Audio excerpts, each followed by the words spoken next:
तो भाई अब हम करंट अफेयर्स की सीरीज स्टार्ट करने वाले हैं, जो हम जनवरी 2023 से लेकर मार्च 2024 तक करेंगे। मतलब हमने टारगेट लिया हुआ है CDS 1 2024। हालांकि ये जो मंथली करंट अफेयर्स की सीरीज आएगी, आपको PDFs इनके ऑलरेडी व्हाट्सएप पे और टेलीग्राम पर मिल चुके हैं। लेकिन अगर आपको वीडियो एक्सप्लेनेशन इनके देखने हैं तो आप इस सीरीज को फॉलो कीजिए, जो आपके लगातार आप अपडेट रहेंगे। ठीक है, तो देखो भाई, करंट अफेयर्स को हम तकरीबन 7 से 8 कैटेगरीज में पढ़ते हैं। National and defence, international, sports, science and technology, economy and environment and ecology. ये आपकी कुछ ब्रॉड कैटेगरीज हो जाती है जिनमें करंट अफेयर्स की स्टडी करनी होती है यूपीएससी एग्जाम्स के लिए। ठीक है, यूपीएससी एग्जाम्स के लिए नहीं, वैसे सारे एग्जाम्स के लिए होता है। और ये जो करंट अफेयर्स मैं आपको कवर करवाऊंगा, ये थोड़े से इन डेप्थ में होंगे। ये आपके सरफेस लेवल के नहीं होंगे कि हमें एफकेट या एसएससी जैसे एग्जामिनेशन को टारगेट नहीं करना है, हमें एनडीए, सीएपीएफ और सीडीएस को टारगेट कर रहे हैं। तो इन एग्जाम्स के लिए इन करंट अफेयर्स को थोड़ा सा डेप्थ में पढ़ना पड़ेगा। ठीक है, पहले मैं आपको साइमल्टेनियसली करंट अफेयर्स की सीरीज करवाऊंगा और उसके साथ साथ प्रीवियस ईयर क्वेश्चंस जो करंट अफेयर्स के आए हैं उनको भी एक अलग वीडियोस में कैप्चर करूँ। तो चलिए शुरू करते हैं।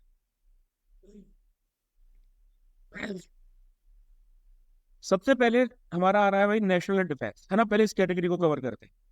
पहला करंट अफेयर्स आएगा नागालैंड का ऑरेंज फेस्टिवल। नागालैंड का जो ऑरेंज फेस्टिवल है वो रुसोमा विलेज में मनाया जा रहा है। ये पड़ता है भाई हमारा कोहिमा के पास। ठीक है, ये जो आपका फेस्टिवल है ये 3rd एडिशन है, यानी कि तीसरी बार मनाया जा रहा है। ठीक है, नागालैंड फ्रूट फेस्टिवल का। अब इसके साथ ही साथ हम देखते हैं कि भाई कुछ आपके मोस्ट इंपॉर्टेंट या फिर मोस्ट पॉपुलर फ्रूट फेस्टिवल्स जो वर्ल्ड में जाने जाते हैं। इनमें हमारा पाइनएप्पल फेस्टिवल आ जाता है थाईलैंड का, पंपकिन फेस्टिवल जर्मनी का, मैंगो फेस्टिवल इंडिया का, क्रैनबेरी फेस्टिवल कनाडा का, मेरिनो ग्रेप फेस्टिवल इटली का, ऑरेंज फेस्टिवल एम्स्टरडेम का। तो ये तो इंटरनेशनल लेवल पे हो गए। और वहीं अगर हम नेशनल लेवल पर देखें तो भाई हमारा आ जाएगा बनाना फेस्टिवल केरल का, पाइनएप्पल फेस्टिवल मणिपुर का, मैंगो फेस्टिवल आपका दिल्ली और different parts of India, jackfruit यानी कि कटहल का Kerala, again international orange festival Nagpur, Konkan fruit festival Goa and strawberries fruit festival आपका आ जाता है महाबलेश्वर एंड महाराष्ट्र। तो देखो, ये जो ऑरेंज है, ये सारी की सारी चीजें आपकी आ जाती हैं हॉर्टिकल्चर के अंदर, यानी कि fruits, vegetables, ornamental plants, flooring plants, medicinal और एरोमेटिक प्लांट्स आते हैं। ये सब आपके रखे जाते हैं हॉर्टिकल्चर के अंदर में।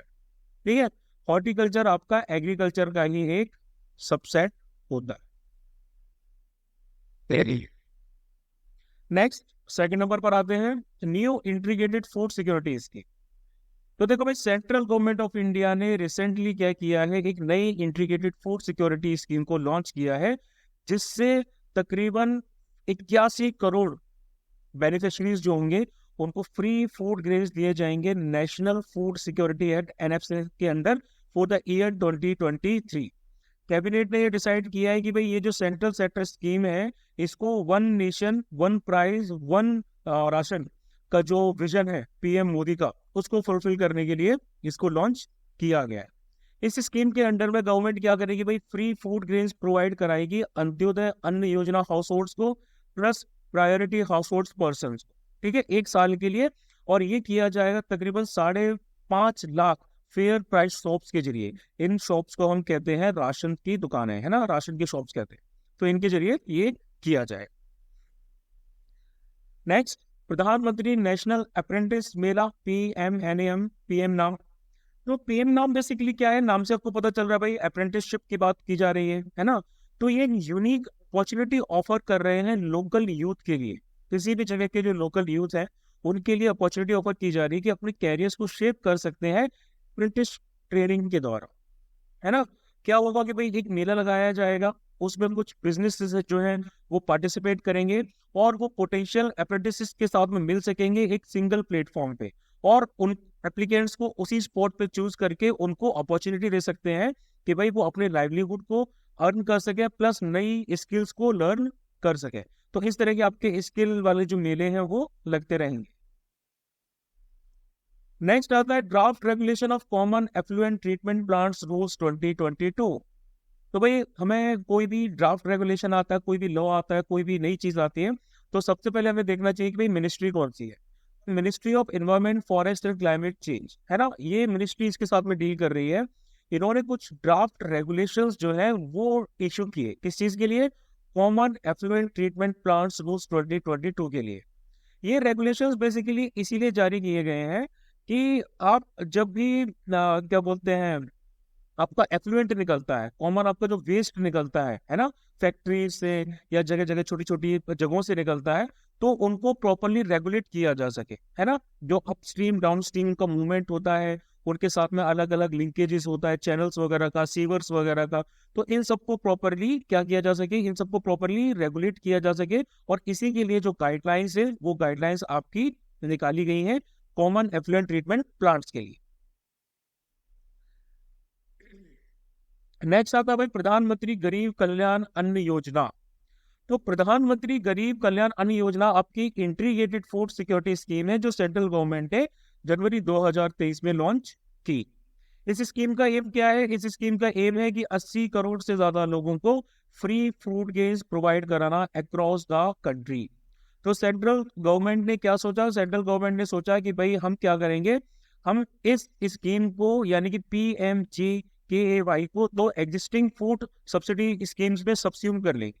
ठीक है, मतलब नई स्कीम के अंडर में क्या होगा कि फ्री फूड गेन्स जो है वो सारे पुअर बेनिफिशरीज को मिलेंगे जो आपके नेशनल फूड सिक्योरिटी एक्ट के अंडर में इनरोल्ड है। पहली बात तो इनको मिलेंगे। इसके साथ ही साथ में फूड ग्रेन्स जो भी आपको पर पर्सन के हिसाब से कितना मिलेगा, 5 kg। ठीक है, जो भी प्रायोरिटी हाउस होल्ड कैटेगरी में आ रहे हैं लोग, उन लोगों को पर मंथ 5 kg जो फूड ग्रेन्स है वो मिलेगा। इसके साथ साथ जो भी फैमिलीज आपकी अंत्योदय अन्न योजना फैमिलीज के अंदर में इंडोल्ड है, उनको 35 kg पर फैमिली के हिसाब से जो अनाज है वो मिलेगा। अब होता क्या था कि भाई दिसंबर 2022 तक जो NFS बेनिफिशरीज हुआ करते थे, इनको food grains highly subsidise rate पे मिला करता था। लाइक ₹1 पर kg के हिसाब से उनको कोर्स ग्रेन्स मिला करते थे, यानी कि मोटा अनाज। ₹2 पर kg के हिसाब से उनको गेहूं मिला करता था, है ना। और ₹3 पर kg के हिसाब से उनको राइस मिला करता था। लेकिन जनवरी 2023 से बेनिफिशरीज को ये सब कुछ जो है वो फ्री में मिले।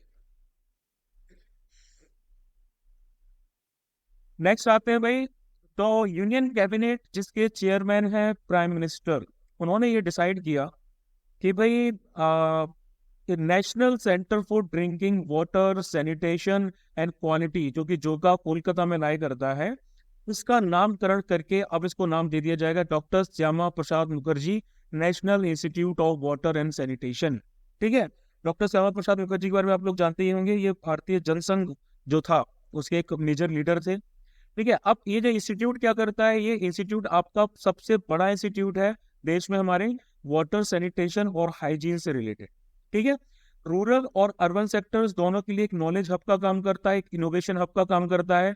काफी एरिया में ये आपका कैंपस फैला हुआ है। ठीक है, नेक्स्ट आते हैं भाई, व्हाट इज वुमनिया इनिशिएटिव। तो गवर्नमेंट ई मार्केट प्लेस ने एक नया इनिशिएटिव लॉन्च किया है, इसको कहा गया है वुमनिया ऑन GEM। बेसिकली ये इनिशिएटिव आपका लॉन्च किया गया है वुमेन एंटरप्रेन्योर्स को एम्पावर करने के लिए और वुमेन सेल्फ हेल्प ग्रुप्स को इस चीज के लिए इनेबल करने के लिए कि वो अपने प्रोडक्ट्स को डायरेक्टली गवर्नमेंट की वेरियस मिनिस्ट्रीज और डिपार्टमेंट्स और इंस्टीट्यूशंस को बेच सके, है ना। Hyper local economic opportunities women entrepreneurs के लिए डेवलप की जाएंगी। इसी के साथ साथ यूनाइटेड नेशंस सस्टेनेबल गोल्स, ठीक है, UN का SDG 5, इनको पूरा करने के लिए भी ये हेल्प मिलेगी। तो ये जो इनिशिएटिव है इसको रिप्रेजेंट किया गया है आर्टिस्ट अनुक्ता M घोष के आर्ट वर्क मगन के जरिए, इसको मगन कहा गया। ठीक है, इसमें कुछ लेडीज आपको डांस करते हुए दिख रही है। तो ये इलस्ट्रेशन आपका वुमेन एम्पावरमेंट और ग्रेस का एक रिप्रेजेंटेशन। नेक्स्ट हम आते हैं परख की तरफ।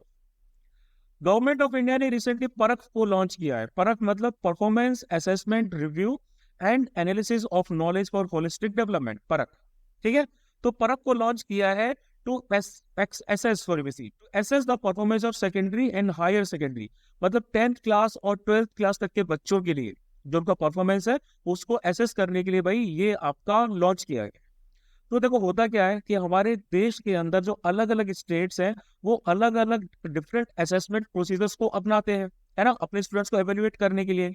तो इन्हीं वेरिएशंस की वजह से क्या होता है कि स्टूडेंट्स को कॉलेज एडमिशन्स पे बहुत इश्यूज फेस करने पड़ते हैं, ठीक है, क्योंकि क्राइटेरिया सबके एवेल्यूएशन के अलग अलग होते हैं। तो इस पूरे प्रोसेस में यूनिफॉर्मिटी लाने के लिए, है ना, कि भाई सारा प्रोसेस एक जैसा हो जाए, आपके सारे एनालिसिस प्रोसीजर्स एक जैसे हो जाए, इसके लिए भाई हमारा परख लॉन्च किया गया। परख आपका एनसीईआरटी के अंडर में फंक्शन करेगा। NCERT is the national council of education research and training, ठीक है। और फिर परख क्या क्या करेगा, परख आपकी गाइडलाइंस रिलीज करेगा। किसके लिए रिलीज करेगा, गाइडलाइंस आपकी होंगी स्टेट और सेंट्रल एजुकेशन बोर्ड के लिए, इनके लिए लॉन्च करेगा, ठीक है। दूसरा, जो आपके अलग अलग स्टेट्स में बच्चे अलग अलग हिसाब से स्कोर करते हैं, उस स्कोरिंग सिस्टम को भी एक जैसा बनाएगा, उसकी डिस्पैरिटीज हटाएगा, ठीक है। और जो स्टेट बोर्ड के भाई आपके स्कूल्स हैं उनके लिए क्या करेगा, उनके लिए एक नया असेसमेंट पैटर्न जो है वो भी रिलीज करेगा। 3 एरियाज में परख मेजरली काम करेगा। पहला भाई होगा हमारा एग्जाम रिफॉर्म, ठीक है, एग्जामिनेशन जो रिफॉर्म्स वाला सेक्टर है इसमें काम करेगा। उसके साथ साथ जो आपके स्कूल बेस्ड असेसमेंट्स दिए जाते हैं, है ना, जो हमारे क्वार्टरली दिए जाते हैं प्लस हमारे हाफ ईयरली दिए जाते हैं, इन असेसमेंट्स पे काम करना है, ठीक है। और उसके बाद में लार्ज स्केल असेसमेंट, यानी कि जो ईयर वाइज आपके असेसमेंट्स होते हैं बच्चे का, पूरी क्लास 10th के लिए, पूरी क्लास 12th के लिए, ऐसा, तो वो भी ये इंश्योर करेगा। इंटरनेशनल ऑर्गेनाइजेशंस और एजुकेशन बोर्ड्स के साथ काम करना है परख को, प्लस आपका नेशनल अचीवमेंट सर्वे कंडक्ट करने का काम भी परख करेगा। और ये सब हो रहा है भाई हमारा मिनिस्ट्री ऑफ एजुकेशन के अंडर में, under the national education policy 2020, ठीक है।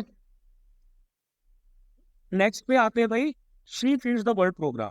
तो सबसे पहले हमें ये समझना है कि भाई एक ऑर्गेनाइजेशन है जिसका नाम है केयर, ठीक है, इंटरनेशनल ऑर्गेनाइजेशन है जो गरीबी के खिलाफ लड़ रही है। तो हुआ क्या कि फ्रीटोले, पेप्सी और कोला कंपनीज आपस में मर्ज हुई और उन्होंने पेप्सी को बनाया 1965, ठीक है।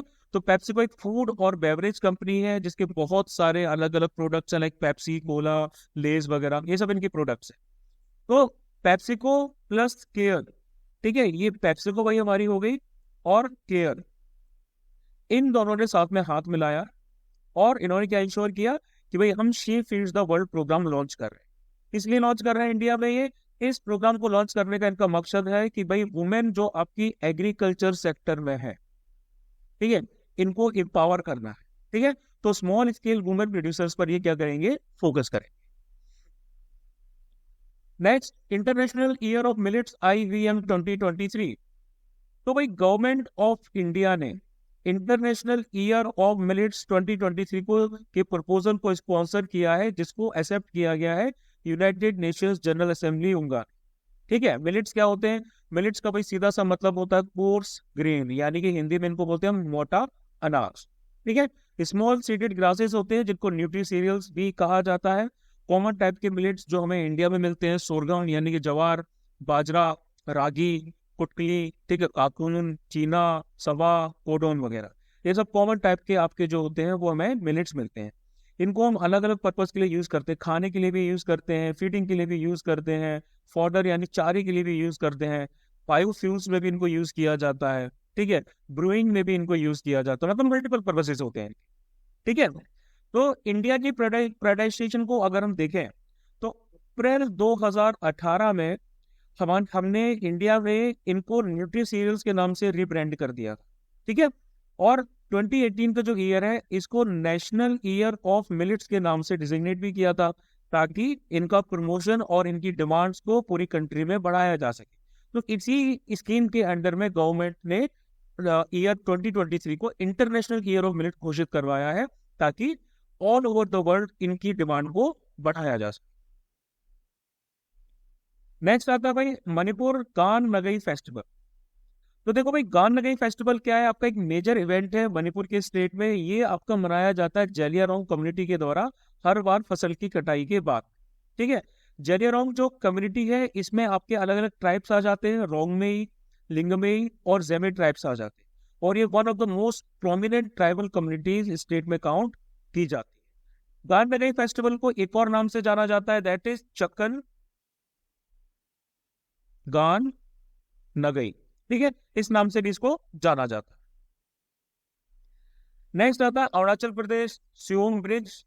तो देखो भाई, डिफेंस मिनिस्टर राजनाथ सिंह ने आपके बहुत सारे प्रोजेक्ट्स का उद्घाटन किया, इसके साथ ही साथ सियोम ब्रिज जो है अरुणाचल प्रदेश में, इसका भी उद्घाटन किया। ये जितने भी आपके मेजर प्रोजेक्ट्स बनाए गए हैं, ये आपके बॉर्डर रोड ऑर्गेनाइजेशन के द्वारा बनाए गए, ठीक है। तो ये कहाँ पर पड़ता है भाई, ये एलोंग से लेके आपका यिंगक्योंग की रोड तक पड़ता है।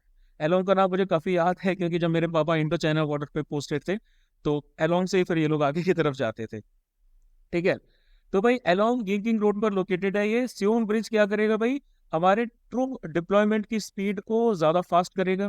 इसके साथ साथ हैवी इक्विपमेंट और मैकेनाइज्ड व्हीकल्स जो है उनको अपर सियांग डिस्ट्रिक्ट डिस्ट्रिक्ट टूतिंग और यिंकियोंग जो रीजन है एलएसी के आसपास, वहां तक पहुंचाएगा। नेक्स्ट आता है गंगा विलास रिवर क्रूज। तो भाई जनवरी 13 को प्राइम मिनिस्टर मोदी ने वर्ल्ड का लॉन्गेस्ट, ठीक है, लॉन्गेस्ट रिवर क्रूज जो है गंगा विलास, उसको सेट ऑफ किया। ये कहां से कहां तक जाएगा, ये आपका वाराणसी से डिब्रूगढ़ तक जाएगा, ठीक है। वाराणसी से आपका डिब्रूगढ़ तक जा रहा है, लेकिन ये थ्रू आउट इंडिया में नहीं जाएगा, ये आपका बीच में बांग्लादेश से होकर भी जाएगा। लग्जरी वेसल है भाई, है ना, 80 पैसेंजर्स कैरी कर सकता है ये। इसके साथ साथ इसको टोटल 50 दिन लगेंगे पूरी जर्नी कंप्लीट करने में। 3200 किलोमीटर का ये आपका एक लेंथ को कवर करेगा, 27 रिवर सिस्टम से होके जाएगा इंडिया एंड बांग्लादेश।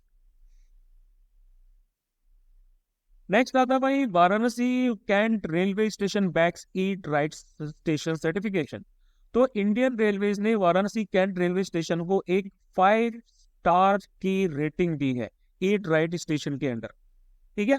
क्यों, क्योंकि ये लोग हाई क्वालिटी न्यूट्रिशियस फूड को पैसेंजर्स को प्रोवाइड करा रहे हैं। ये सर्टिफिकेशन आपका दिया जाता है food safety and standards authority of India FSSAI के द्वारा, ऐसे रेलवे स्टेशन को जो स्टैंडर्ड फूड स्टोरेज और हाइजीन प्रैक्टिसेस को मेंटेन करते हैं, है ना। उन्होंने क्या किया, उन्होंने कुछ सेट बेंचमार्क्स बना दिए, स्टैंडर्ड्स बना दिए हैं, ताकि पैसेंजर्स को सेफ और होलसम फूड प्रोवाइड किया जा सके। एक थर्ड पार्टी ऑडिट एजेंसी है जिसको FSSAI ने ही इम्पैनल्ड किया है, वो सर्टिफिकेशन प्रोसेस को कंडक्ट करते हैं और स्टेशन को 1 से लेके 5 की रेटिंग तक देते हैं।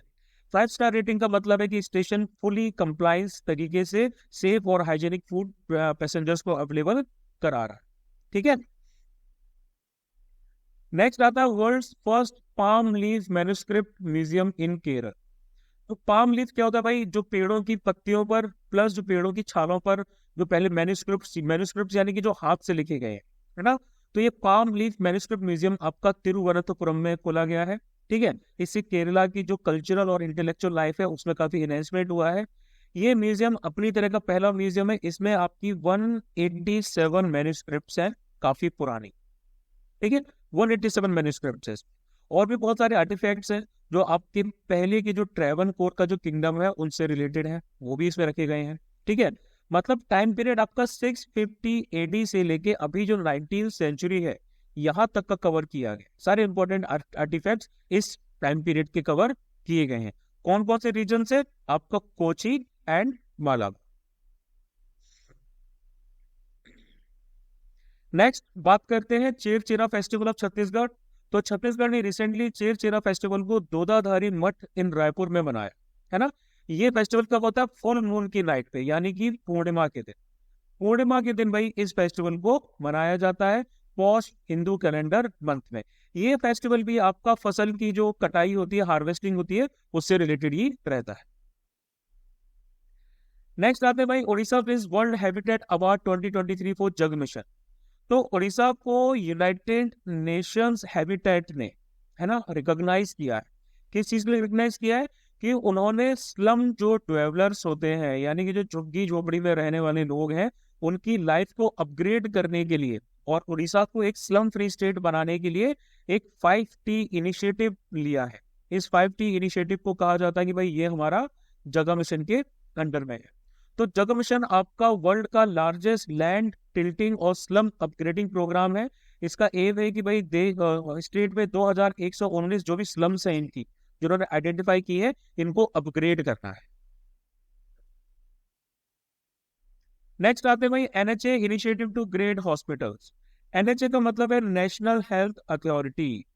नेशनल हेल्थ अथॉरिटी ने इंडिया में एक नए सिस्टम को इंट्रोड्यूस किया है। किस चीज के लिए? To measure and grade hospital performance.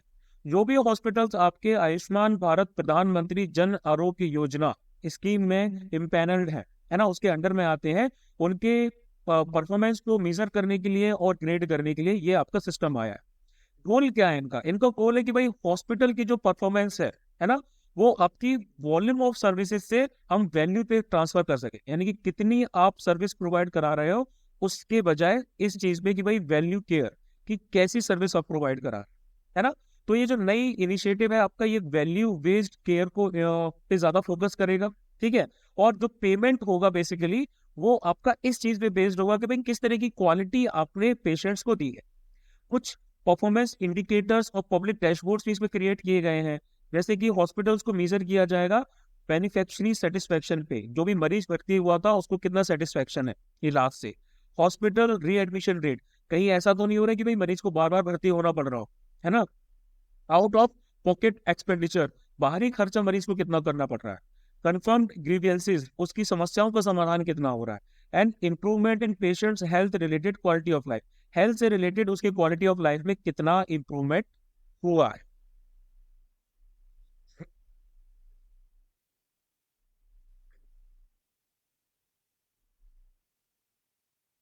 Next बात होगी प्रज्वला चैलेंज की। तो प्रज्वला चैलेंज को भाई लॉन्च किया है ministry of rural development under government of India ने। इसलिए to invite ideas, solutions and actions जो आपके रूरल इकोनॉमी को इनहेंस कर सके, ट्रांसफॉर्म कर सके। आइडियाज आपके मांगे गए हैं इंडिविजुअल से, सोशल एंटरप्राइजेस से, स्टार्टअप से, प्राइवेट सेक्टर से, सिविल सोसाइटी से, अलग अलग कैटेगरीज में आइडियाज मांगे गए, ठीक है। अब बेसिकली ये लॉन्च की गई है दीनदयाल अंत्योदय योजना, नेशनल रूरल लाइवलीहुड्स मिशन के अंडर में इसको लॉन्च किया गया है। रूरल पुअर जो हाउस होल्ड्स हैं उनको इस चीज के लिए एम्पावर किया जाएगा कि वो सेल्फ हेल्प ग्रुप्स बना सके, है ना, और उनको एक लॉन्ग टर्म सपोर्ट मिल सके ताकि वो अपनी कमाने के जो जरिए हैं उनको डाइवर्सिफाई कर सकें, अलग अलग जगह से कमाई कर सके, अपनी इनकम और अपने स्टैंडर्ड्स को बढ़ा सके। फिर आती है BIND scheme, broadcasting infrastructure and national network development scheme. तो cabinet committee on economic affairs ने बिंड स्कीम को 2025 से लेकर 2026 ईयर तक के लिए एक्सटेंड कर दिया है। बिंड आपकी सेंट्रल सेक्टर स्कीम है। इनका मेजर एम है कि भाई पब्लिक ब्रॉडकास्टर यानी कि प्रसार भारती, जिसके अंडर में ऑल इंडिया रेडियो और दूरदर्शन आते हैं, इनके अंदर मॉडर्नाइजेशन लाना है, इंफ्रास्ट्रक्चर में बढ़ोतरी करनी है। ये नेसेसरी फाइनेंशियल सपोर्ट देंगे इंफ्रास्ट्रक्चर बढ़ाने के लिए, ठीक है। और ताकि ये जो आपकी प्रसार भारती है, Doordarshan, sorry all India radio है, दूरदर्शन है, ये और हाई क्वालिटी कंटेंट को डेवलप कर सके और ज्यादा से ज्यादा लोगों तक अपनी रीच बना सके। इसमें एक और एम रखा गया है कि भाई एयर एफएम जो फ्रीक्वेंसी मॉड्यूलेशन होता है, ट्रांसमीटर्स होते हैं, इनका कवरेज 80% करना है ना। अभी 66% जो जोग्राफिकल एरिया उतने को कवर करते हैं, इसको बढ़ा के 80% तक करना है। तो इसी के अंडर में फ्री डिस्ट्रीब्यूशन होगा 8 lakh DD free dish set top boxes का, ऐसे लोगों के लिए जो remote, tribal, left wing extremism और बॉर्डर एरियाज में रहते। नेक्स्ट आती है आईएनएस वगीर। आईएनएस वगीर आपकी 5th स्कॉर्पियन क्लास सबमरीन है ना, इंडियन नेवी में, जिसको जनवरी 2023 में कमीशन किया गया। आईएनएस वगीर लॉन्च की गई थी 2020 में, ठीक है। इसके साथ साथ आपकी इंडियन नेवी का प्रोजेक्ट 75, जिसमें 6 सबमरीन्स बनाई जा रही है ना, ये बनाई जा रही है Mazagon dock ship builders limited के द्वारा मुंबई में, under collaboration with naval group of France.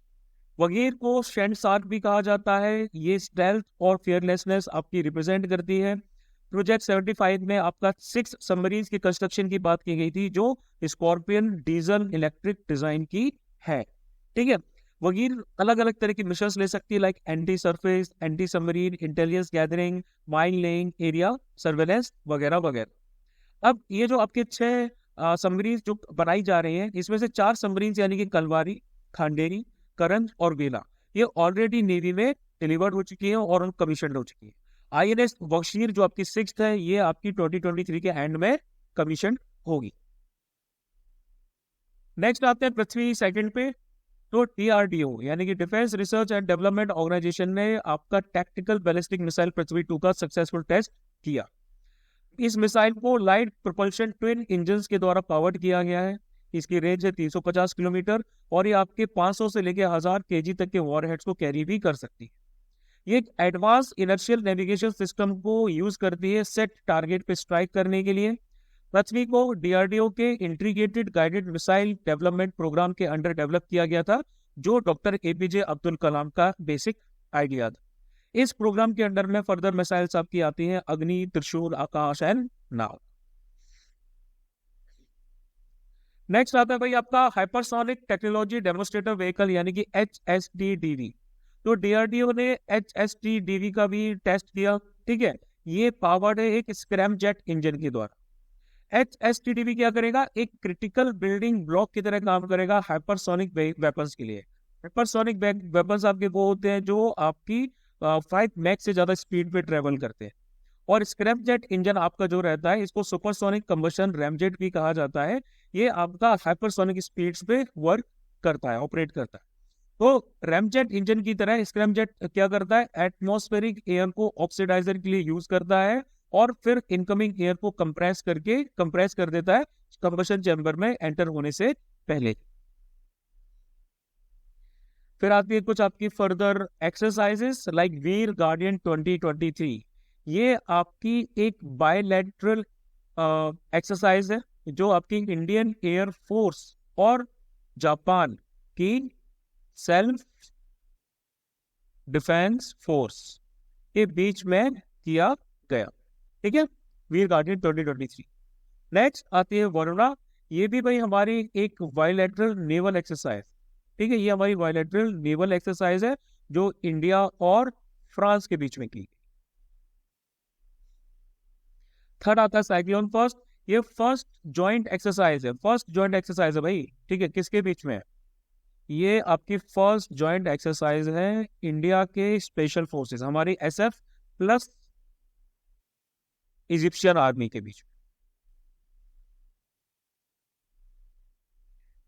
Next आती है ट्रोपेक्स इंडियन नेवी की मेजर मैरीटाइम एक्सरसाइज है जो बाइनली कंडक्ट की जाती है ना।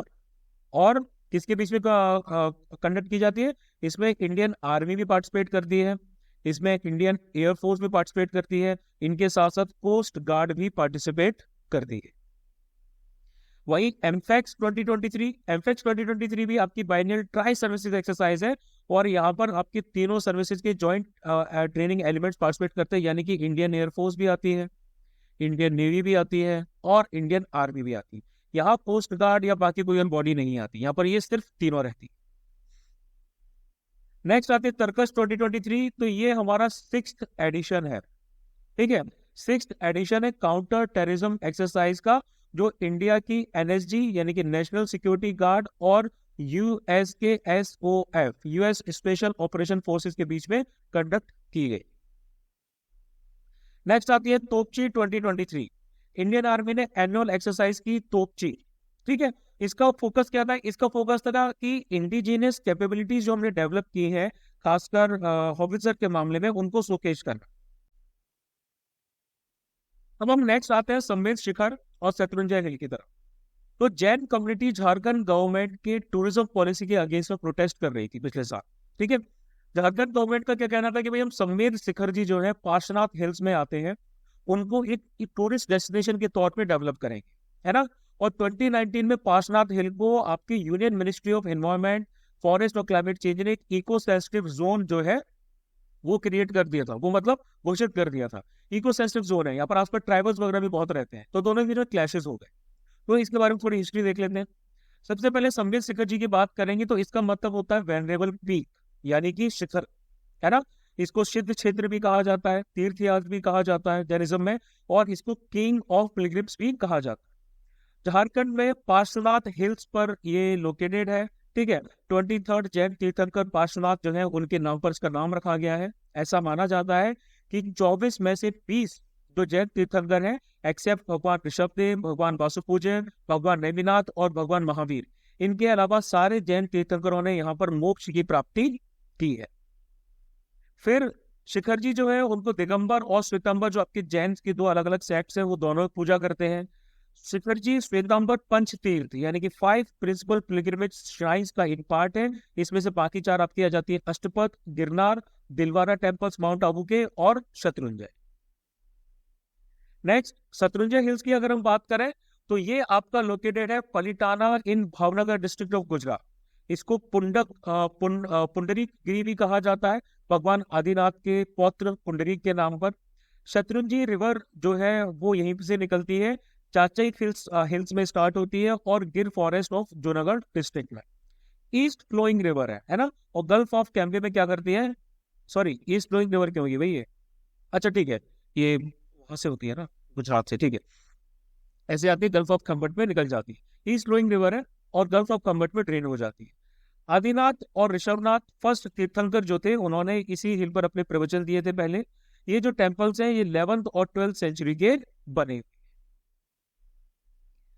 नेक्स्ट हम बात करेंगे इनलैंड वाटरवेज इन इंडिया की। तो रिसेंटली पीएम मोदी ने इनलैंड वाटरवेज प्रोजेक्ट तकरीबन 1000 करोड़ के जो है वो ट्रांसपोर्ट, ट्रेड और टूरिज्म को बढ़ावा देने के लिए ईस्टर्न इंडिया में उनको लॉन्च किए।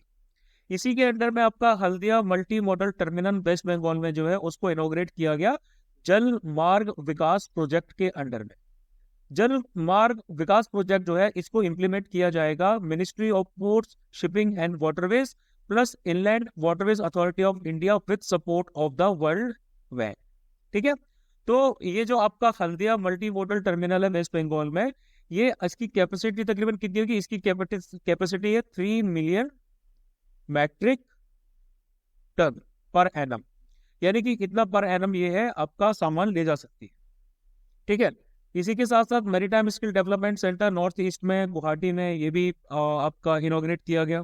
ठीक है, बेसिकली इस पूरे मल्टी मोडल पॉइंट का एम क्या है कि वाराणसी से लेके भाई हमारा जो हल्दिया है यहाँ तक एक ऐसा स्ट्रेच डेवलप किया जाए। ये पूरा स्ट्रेच आपका नेशनल वाटरवे 1 पर आता है ना, नेशनल वाटरवे 1 पर आता है। इस पूरे स्ट्रेच को कुछ इस तरीके से डेवलप किया जाए कि ये नेविगेशन, लार्ज वेसल्स के नेविगेशन के लिए इसको यूज किया जा सके, है ना।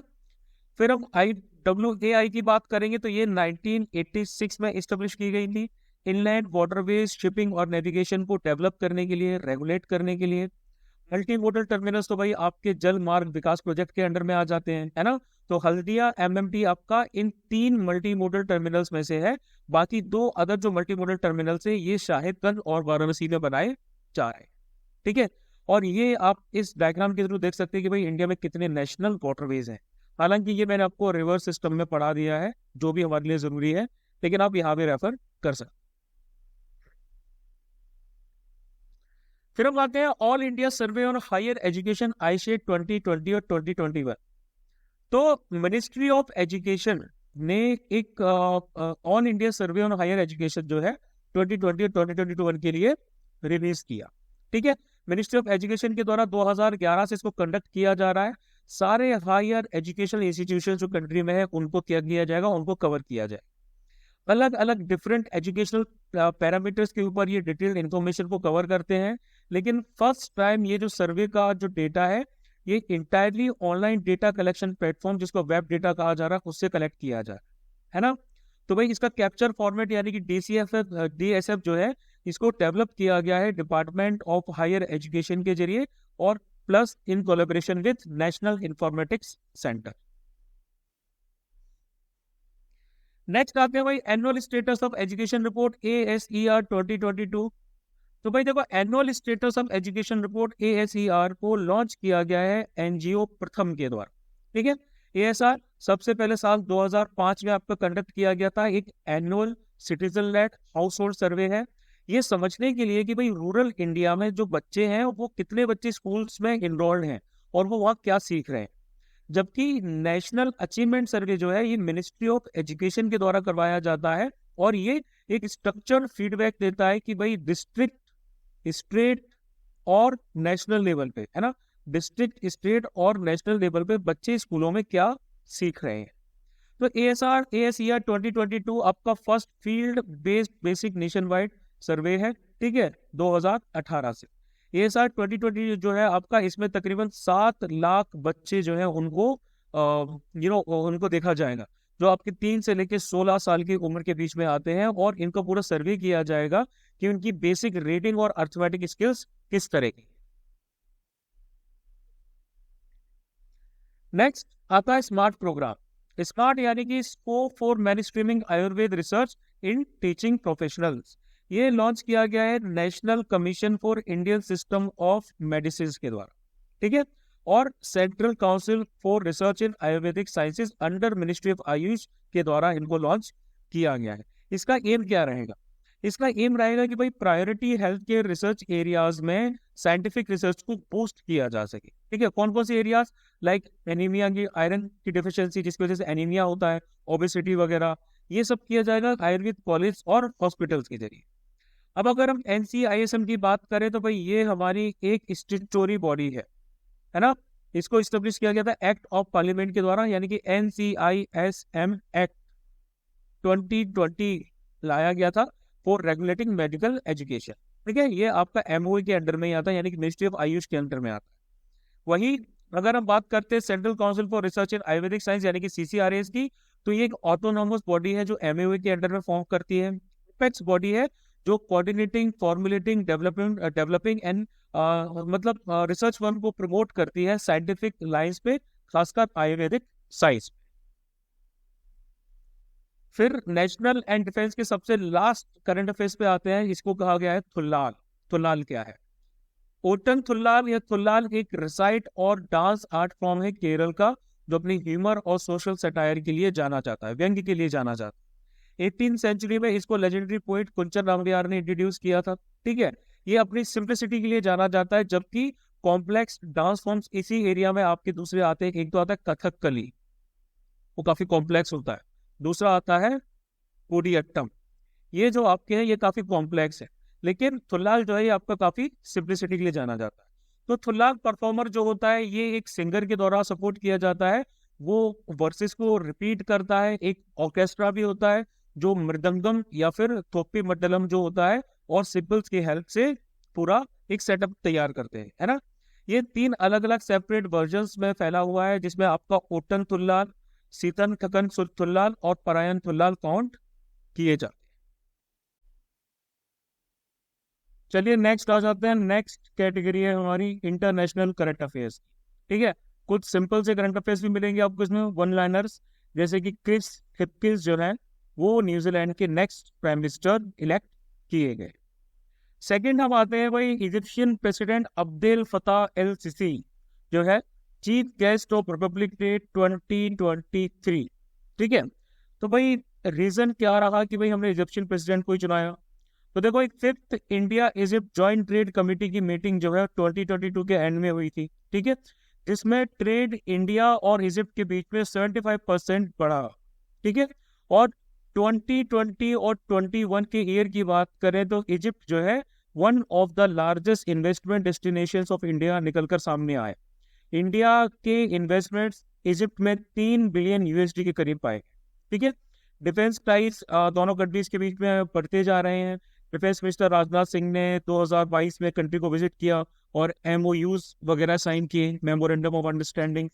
इसके साथ साथ साइक्लोन 1 मिलिट्री एक्सरसाइज जो है वो भी रिसेंटली इंडिया और इजिप्ट के बीच में कंडक्ट की गई, ठीक है। और फिर सबसे लास्ट में इजिप्ट ने इंडिया से व्हीट इंपोर्ट करने के लिए एग्री भी किया। नेक्स्ट हम आते हैं भाई UK to be country partner for BioAsia 2023। सबसे पहले मैं ये समझ लेना भाई बायो एशिया क्या है। बायो एशिया एक लाइफ साइंस और हेल्थ केयर फोरम है, ठीक है। बेसिकली ये एक ऐसा फोरम है जो बायोटेक इंडस्ट्री स्टेक होल्डर्स को आपस में कनेक्ट करता है। ये एक अपॉर्चुनिस्टिक प्लेटफॉर्म है जो बायोटेक लीडर्स को लेटेस्ट टेक्नोलॉजिकल एडवांसमेंट्स इस फील्ड में सीखने के लिए हेल्प करेगा। थीम बायो एशिया फोरम 2023 की थी shaping the next generation advancing for one. इसमें वन का मतलब है वन हेल्थ, ठीक है। एन का मतलब है नेक्स्ट जनरेशन हेल्थ और ई का मतलब है इक्विटी। नेक्स्ट हम बात करते हैं भाई हेनले पासपोर्ट इंडेक्स की। इंडिया की रैंक 85th रही हेनले पासपोर्ट इंडेक्स, ठीक है। तो भाई ये जो हेनले पासपोर्ट इंडेक्स है ये प्रिपेयर किया जाता है London based Henley and partners, एक ग्लोबल सिटीजनशिप और रेजिडेंस एडवाइजरी फर्म है, ठीक है। इंडेक्स ये क्लेम करता है कि भाई वर्ल्ड के सारे पासपोर्ट्स की ओरिजिनल रैंकिंग हम करते हैं, और ये क्वार्टरली यानी कि हर 3 महीनों में ये आपकी कंट्रीज के वीजा पॉलिसी चेंजेस के हिसाब से चेंज होता रहता है। ये डेटा कहाँ से लेते हैं? ये डेटा लेते हैं इंटरनेशनल एयर ट्रांसपोर्ट एसोसिएशन से, ठीक है, जो इंटर एयरलाइन कॉर्पोरेशन को ग्लोबली मैनेज करता है। तो ये जो पूरा का पूरा इंडेक्स है, ये 227 डेस्टिनेशंस कवर करता है, 199 पासपोर्ट्स इनके अंडर में आते हैं, और उसके साथ साथ ये, हाँ, ये इन दोनों को कवर करता है। Next, India assume chairmanship of Wassenaar arrangement. तो देखो, ये वासेनार अरेंजमेंट एक वॉलेंटरी एक्सपोर्ट कंट्रोल रिजाइन है जो कन्वेंशनल वेपन्स और ड्यूअल यूज गुड्स के ट्रांसफर्स को मॉनिटर करता है, ठीक है। इसने अनाउंस किया है कि इंडिया जो है चेयरमैनशिप अब नेक्स्ट ईयर के लिए होल्ड करेगी। इंडिया ने वासेनार अरेंजमेंट को दिसंबर 2017 में 42nd पार्टिसिपेटिंग स्टेट के तौर पे ज्वाइन किया था। नेक्स्ट भाई, अब आते हैं क्रोएशिया स्विच टू यूरो। तो देखो भाई, क्रोएशिया ने 2 मेजर स्टेप्स लिए थे अपने फर्दर इंटीग्रेशन के लिए यूरोपियन यूनियन के लिए, यानी कि क्रोएशिया यूरोपियन यूनियन में पूरी तरीके से समाना चाहती है, पूरी तरीके से ज्वाइन करना चाहती है ना। तो क्रोएशिया ने क्या स्टेप्स लिए भाई? उन्होंने स्टेप्स लिए कि पहला तो उन्होंने क्या किया, यूरो को अडॉप्ट कर लिया, एक करेंसी के तौर पे इन्होंने यूरो को अडॉप्ट किया। दूसरा क्या किया, उन्होंने शेंगेन जोन को ज्वाइन किया। शेंगेन जोन क्या है? ये बेसिकली यूरोपियन 27 यूरोपियन कंट्रीज द्वारा बनाया गया एक ऐसा जोन है जिसमें आपको बॉर्डर कंट्रोल के इश्यूज नहीं फेस करने पड़ते। एक कंट्री से दूसरी कंट्री आप सिंपली ड्राइव करके जा सकते हैं, और ये सब के सब एक ही जो करेंसी है यूरो, उसको यूज करते हैं, ठीक है। तो ये शेंगेन जोन होता है। तो क्रोएशिया जो है बेसिकली 20th मेंबर बना है, ठीक है, यूरोजोन का, जनवरी 1 को। लैंड बॉर्डर कंट्रोल्स अपने नाइबरिंग कंट्रीज जो है वो स्लोवेनिया है और हंगरी है, इनको हटाने के बाद में ये आपकी शेंगेन जोन में इंक्लूड हो चुकी है। नेक्स्ट आते भाई, India stand on implementation of 13A इन श्रीलंका। तो देखो भाई, 1987 में क्या हुआ?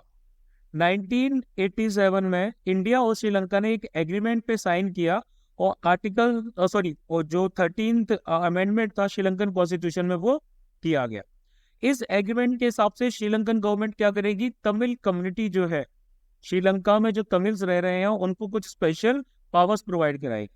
तो रिसेंटली हमारे external affairs minister Shri Jaishankar ji ने कहा कि इंडिया इम्प्लीमेंटेशन करवाना चाहती है 13A का, और उसको क्रिटिकल की कैटेगरी में डाला, ठीक है, कि भाई ये होना चाहिए। अकॉर्डिंग टू इंडिया की 13A जो है वो बहुत ज्यादा एसेंशियल है। श्रीलंकन गवर्नमेंट जो है तमिल कम्युनिटी के साथ में रिकनसाइल करे और उन्हें ये पावर्स उपलब्ध कराए। तो 13A का मतलब है 13th amendment of the Sri Lankan constitution, ठीक है। तमिलियंस बेसिकली माइनॉरिटी है श्रीलंका में, तमिल कम्युनिटी हमेशा से एक सेपरेट स्टेट की डिमांड करती आई है। तो 1987 में इंडियन यूनियन गवर्नमेंट के एफर्ट से श्रीलंकन गवर्नमेंट ने ये मान लिया था कि तमिलियंस को हम ज्यादा पावर देंगे, लेकिन 13A जो आर्टिकल है ये कभी भी इम्प्लीमेंट नहीं किया गया, इसीलिए वही इंडिया ने कहा कि भाई इसका इम्प्लीमेंटेशन काफी क्रिटिकल है। नेक्स्ट हम आते हैं रूल ऑफ लॉ इंडेक्स पे। तो भाई इंडिया की जो रैंकिंग है World Bank's ease of doing business ranking, उसमें बढ़ गई। उसके बाद अब हमारी जो फोकस है वो रूल ऑफ लॉ इंडेक्स पर है। तो ये इंडेक्स आपका पब्लिश किया जाता है वर्ल्ड जस्टिस प्रोजेक्ट WJP के द्वारा, ठीक है, एक US based civil society group है। 2022 में इंडिया की रैंकिंग 77 थी 140 कंट्रीज में से। 8 फैक्टर्स भाई आते हैं जिसपे rule of law index major किया जाता है, यानी कि कंस्ट्रेंट ऑन गवर्नमेंट पावर्स, ठीक है, कि भाई गवर्नमेंट की पावर्स पे कितनी लगाम है, absence of corruption, open government मतलब गवर्नमेंट कितनी ट्रांसपेरेंट है, fundamental rights, order and security, regulatory enforcement, civil justice and criminal justice. ये कुछ पैरामीटर है जिनके ऊपर ये मेजर करते हैं। टॉप परफॉर्मर्स में आपके Denmark, Norway, Finland, Sweden, Netherland, Germany वगैरह आ जाते हैं, और बॉटम परफॉर्मर्स में आपके आ जाते हैं Venezuela, Cambodia, Congo, Egypt, Cameroon और पाकिस्तान, ठीक है।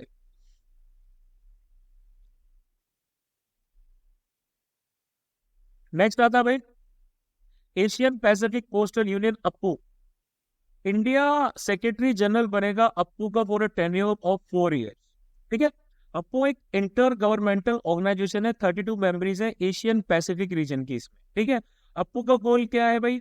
ताकि फैसिलिटेट करना, इम्प्रूव करना postal relations between member countries और पोस्टल सर्विसेज की फील्ड्स में कोऑपरेशन को प्रमोट करना। इनका हेडक्वार्टर है भाई बैंकॉक, थाईलैंड। फिर आते हैं भाई इंटरनेशनल करंट अफेयर्स की सबसे लास्ट खबर, that is world economic forum releases global risk report 2023। तो रिपोर्ट पब्लिश की जा रही है, एनुअली पब्लिश की जाती है, ठीक है। किस बेसिस पे पब्लिश की जाती है? On global risk perception survey. Global risk perception survey के ऊपर भाई ये जो रिपोर्ट है इसको हर साल पब्लिश किया जाता है, ठीक है। ये आपकी 5 कैटेगरीज में रिस्क को हाईलाइट करती है, like economic risk, environmental, geopolitical, societal and technology.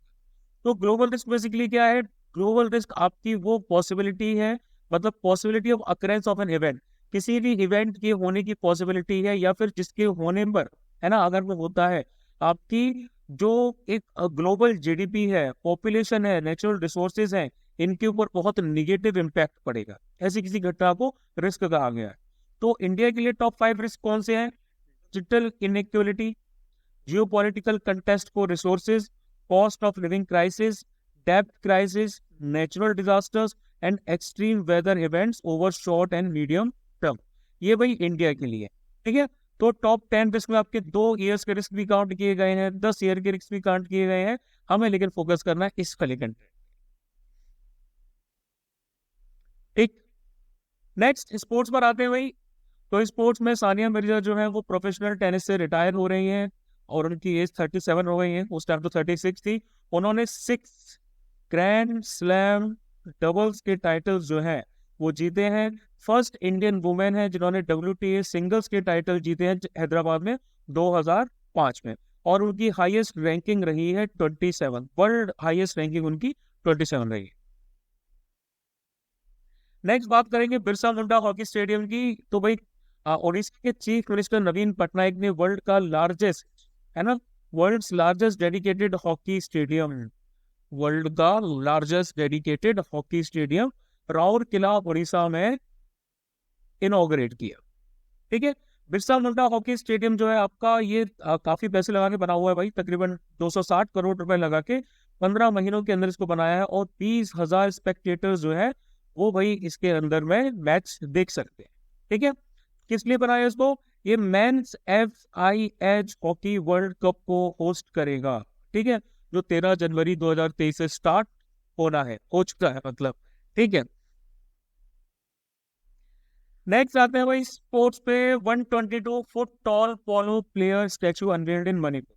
तो भाई 122 फुट टॉल स्टैचू भाई पोलो प्लेयर की, जो कि एक मणिपुर पोनी पे बैठा हुआ है ना, ये इनॉग्रेट की गई मणिपुर पोनी। ये इनॉग्रेट की हुई हमारी इम्फाल में, मणिपुर में, ठीक है, होम मिनिस्टर अमित शाह के प्रोग्राम के दौरान। तो ये आपका जो पूरा कॉम्प्लेक्स है इसको कहा गया है मर्जिंग पोलो कॉम्प्लेक्स, ठीक। ये बहुत सालों से बन रहा था। इनका बेसिकली एम ये है कि मणिपुर पोनी को जो है, इस ब्रीड को भी बचाया जाए जो इस रीजन की इंडिजीनियस है और मणिपुर सोसाइटी में काफी कल्चरल इंपॉर्टेंस भी रखती है। तो मॉडर्न जो पोलो का खेल है ये आपका मणिपुर से ऑरिजिनेट माना जाता है। हमारा यहाँ का सगोल कांग जेई नाम का एक स्पोर्ट है जो मणिपुर का है, जिसमें प्लेयर्स मणिपुर पोनी पे बैठ के खेलते हैं। ये बेसिकली यहीं का माना जाता है।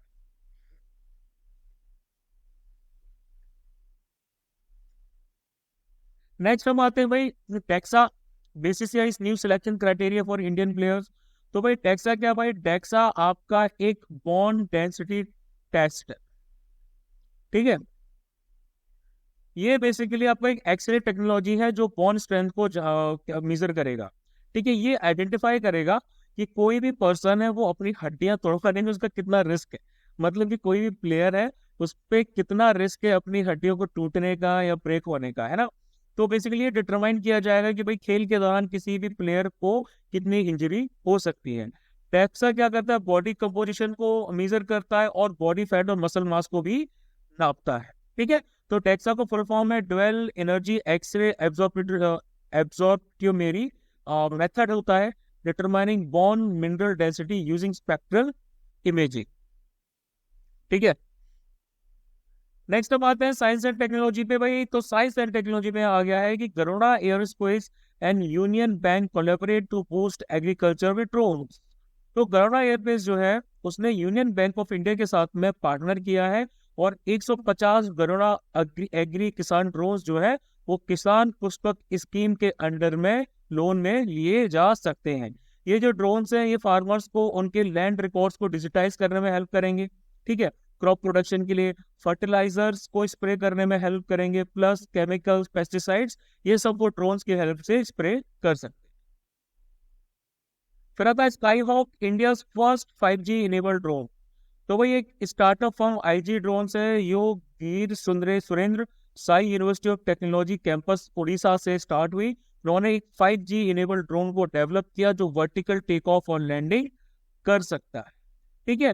इस ड्रोन का नाम रखा गया स्काई हॉक और ये डिफेंस और मेडिकल एप्लीकेशंस में यूज किया जाएगा। नेक्स्ट आता है juice space mission of Europe. तो भाई यूरोपियन यूनियन यानी कि ईयू, इन्होंने जूस स्पेस क्राफ्ट को अप्रैल 2023 में लॉन्च करने का प्लान किया, ठीक है। इस स्पेस क्राफ्ट को क्या काम दिया जाएगा कि भाई मून्स ऑफ जुपिटर, खासकर गैनीमीड, यूरोप और कैलिस्टो, इनकी जांच इनको करनी, ठीक है। ये सैटेलाइट आपकी लॉन्च की जाएगी फ्रेंच गुयाना से, ठीक है। और ये आपकी कैरी करेगी क्या बोलते हैं सैटेलाइट्स वगैरह कैरी करेगी। जूस जो है ये फर्स्ट सैटेलाइट है जो गैनीमीड के ऑर्बिट में ऑर्बिट करेगी, एंटर करेगी, ठीक है। तो जूस का फुल फॉर्म है जुपिटर आईसी नोस एक्सप्लोरर, ठीक है। ये सैटेलाइट आपकी जर्मनी के द्वारा डेवलप की गई और टेस्टेड की गई फ्रांस के द्वारा। नेक्स्ट हम आते हैं इम्यून इम्प्रिंटिंग पे। इम्यून इम्प्रिंटिंग क्या होती है भाई? इम्यून इम्प्रिंटिंग आपका वो फिनोमेना है जो ह्यूमन बॉडी में होता है। साइंटिस्ट ने ये पाया है कि इस प्रोसेस के जरिए जो कोविड के बूस्टर डोज है ना, वो आपके लेस इफेक्टिव हो जाएंगे, ठीक। बाइवेलेंट, मोनोवेलेंट बूस्टर्स और वेरिएंट स्पेसिफिक बूस्टर्स जो है वो इम्यून इम्प्रिंटिंग फिनोमेना की वजह से उनके जो इफेक्ट्स है वो कम हो जाएंगे। होता क्या है इम्यून इम्प्रिंटिंग के दौरान, ह्यूमन बॉडी जो है वो अपने इम्यून सिस्टम को क्या करती है, रेप्लिकेट करती है, ठीक है। तो इम्यून इम्प्रिंटिंग के दौरान क्या होता है कि नए और मोर पावरफुल एंटीबॉडीज डेवलप करने की बजाय सेल्स जो आपके वायरसेस फाइट करते हैं, इम्यून सिस्टम क्या करता है, क्रॉस रिएक्टिव एंटीबॉडीज फॉर्म करता है। ये क्रॉस रिएक्टिव एंटीबॉडीज बिल्कुल भी इफेक्टिव नहीं होती।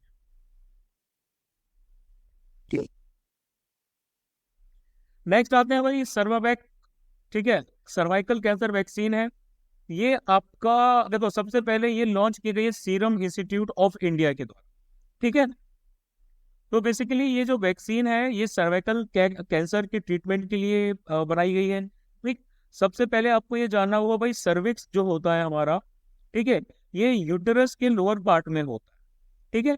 अब यहीं पर जो आपका ट्यूमर बन जाता है तो वही ट्यूमर आपका बाद में बन के सर्वाइकल कैंसर बन जाता है। अभी सर्वाइकल कैंसर को लेकर मेरे ख्याल से पूनम पांडे जी ने भी काफी अपनी मृत्यु की अफवाह फैलाई थी, तो वो इसी चीज का बारे में अवेयरनेस क्रिएट करने के लिए की थी। तो इसको क्योर करने के लिए एक वैक्सीन जो है सीरम इंस्टीट्यूट ऑफ इंडिया ने लॉन्च की। इस वैक्सीन को नाम दिया गया है सर्वे वैकैक, ठीक है। फर्स्ट टाइम इंडिया जो है सर्वाइकल कैंसर के लिए ये वैक्सीन जो उसने डेवलप की है, और ये नेशनल गर्ल चाइल्ड डे जो जनवरी 24 को पड़ता है उसी दौरान उसी दिन इसको लॉन्च किया जाएगा। नेक्स्ट आता आदित्य L1 सोलर मिशन। तो भाई इंडियन स्पेस रिसर्च ऑर्गेनाइजेशन यानी कि इसरो है ना, एक स्पेस प्रोजेक्ट पे काम कर रहा है जो सन की स्टडी करेगा। आदित्य स्पेस क्राफ्ट आपके सोलर मैग्नेटिक जो स्टॉर्म्स होते हैं, है ना, इनके बारे में मैं आपको पढ़ाया है ज्योग्राफी में, ठीक है। जो सोलर मैग्नेटिक स्टॉर्म्स होते हैं उनके इम्पैक्ट को देखेगा कि भाई जो सोलर एटमॉस्फेयर का अर्थ पे क्या इफेक्ट पड़ता है, ठीक है। तो इस केस क्राफ्ट किस किस चीज की पढ़ाई करेगा, सोलर स्ट्रिंग्स की, सॉरी सोलर विंड्स की स्टडी करेगा। ये विंड्स बेसिकली सन के प्लाज्मा से एक्सपेंड होती है। सन की जो आउटर लेयर्स होती है ना, यहाँ से ये रेडिएशन एमिट होके आते हैं, ये आपकी सोलर विंड्स होती हैं। फोटोस्फीयर्स और क्रोमोस्फेयर सन के, उनकी स्टडी करेगा।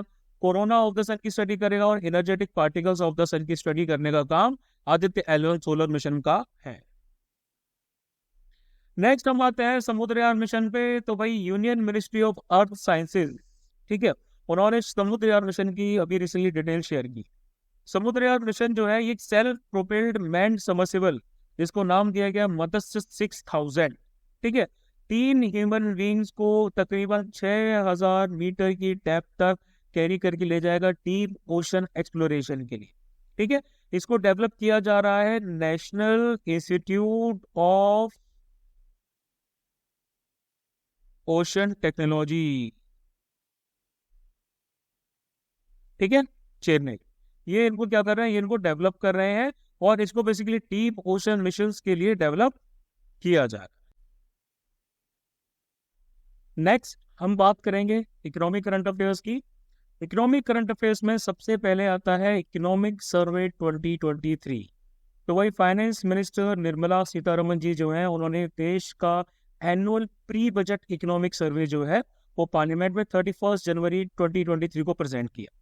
तो भाई इकोनॉमिक सर्वे 2022-2023 के हिसाब से जो फॉलोइंग फिजिकल ईयर है उसमें जीडीपी की ग्रोथ रेट जो है वो 6.5% रहेगी और इंडियन इकोनॉमी जो है वो भी 7% की एक इंक्रीज दिखेगी 23-24 के ईयर में, ठीक है।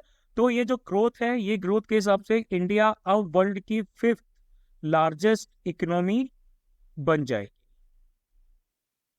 ठीक है।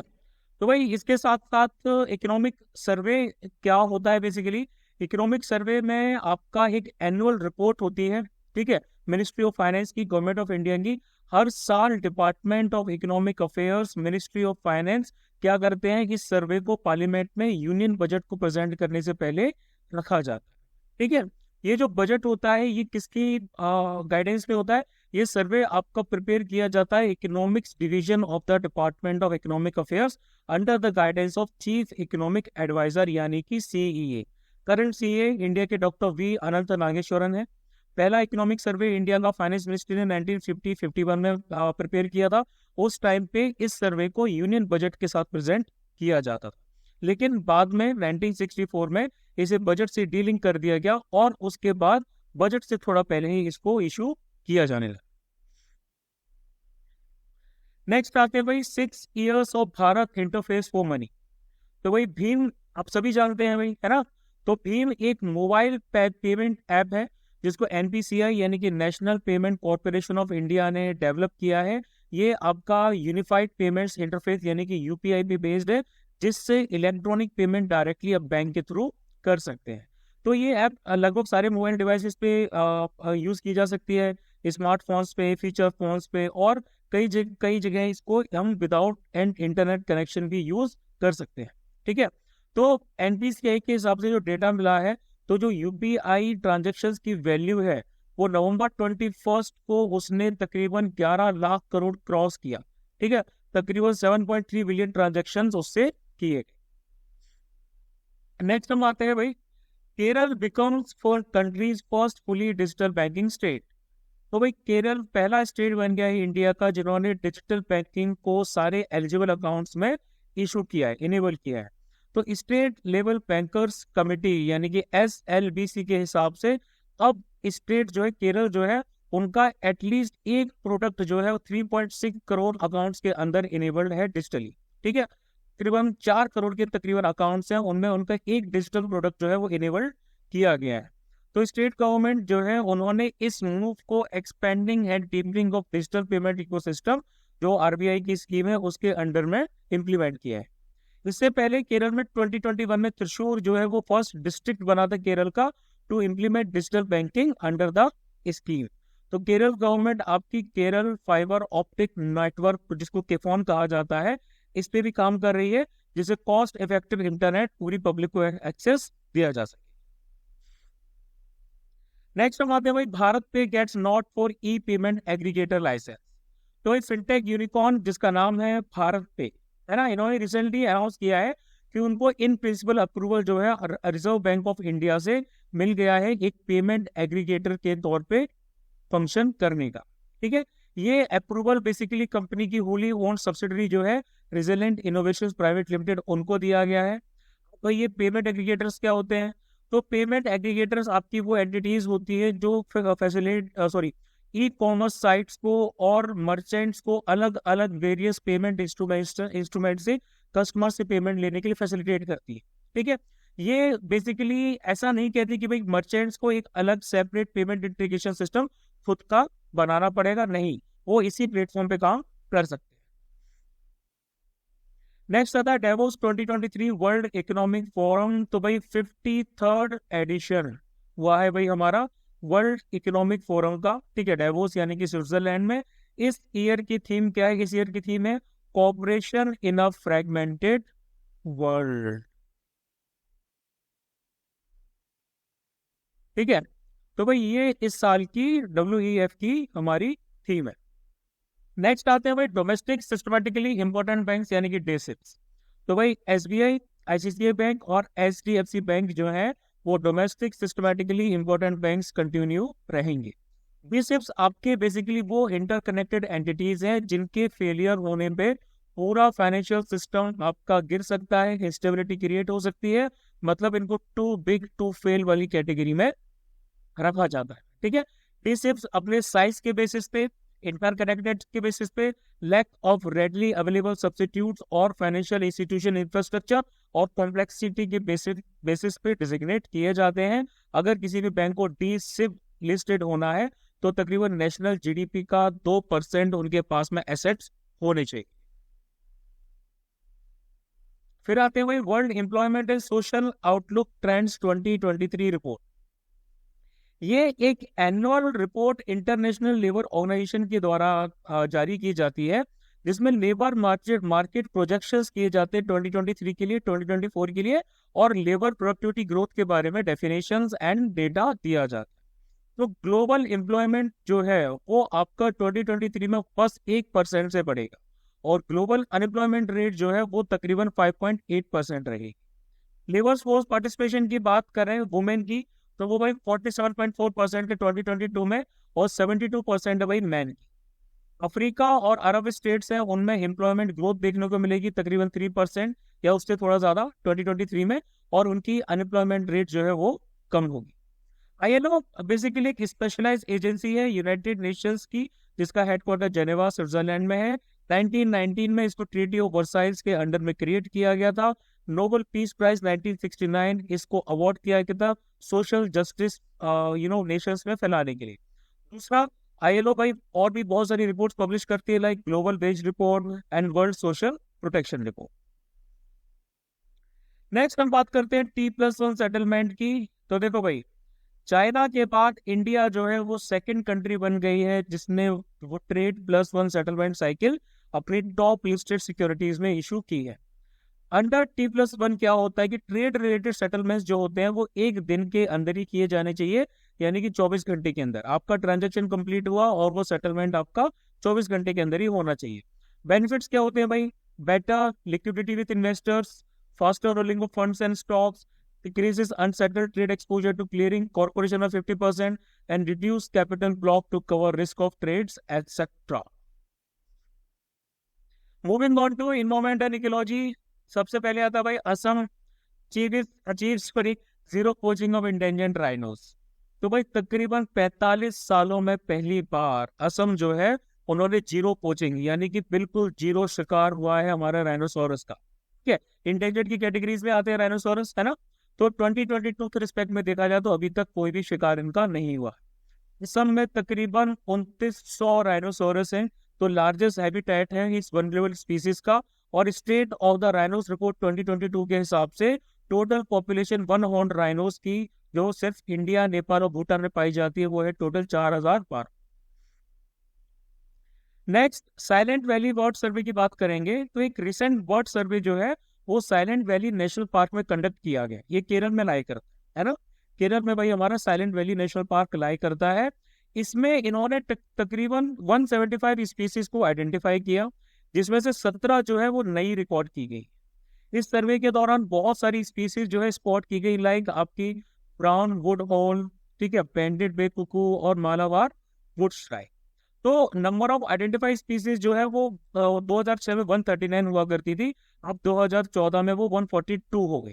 ठीक है, और अब 2023 में वो 175 हुई जाके। तो एंडेमिक स्पीसीज जैसे कि Nilgiri laughing thrush, Nilgiri flower pecker, ये भी हाई एलिवेशन जो एरिया है इस पार्क के वहां पर लोकेट की गई। अब अगर हम साइलेंट वैली नेशनल पार्क की बात करें तो ये नीलगिरी हिल्स में लाई करता है, केरल और तमिलनाडु के बॉर्डर्स। ठीक है। नेशनल पार्क, ये जो आपका साइलेंट वैली नेशनल पार्क है ना, ये एक प्रोटेक्टेड एरिया की कैटेगरी में आता है। ये लोकेटेड कहाँ है भाई? ये आपका तकरीबन 148 किलोमीटर स्क्वायर के एरिया में फैला हुआ। ठीक है।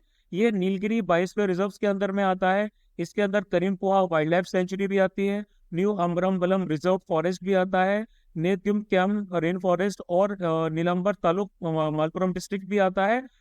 टापट्टी रिजर्व फॉरेस्ट भी मन्नरकड़ तालुक पलक्कड़ डिस्ट्रिक्ट का आता है, और मुकुर्ती नेशनल पार्क भी नीलगिरी डिस्ट्रिक्ट का यहाँ पर आता है। ठीक है। ये पार्क आपका मुकुर्ती पीक के पास में लोकेटेड है, जो साउथ इंडिया की 5th हाईएस्ट पीक है। ठीक है। इसके साथ साथ अंकिता पीक भी इसी के पास में ही लोकेटेड है।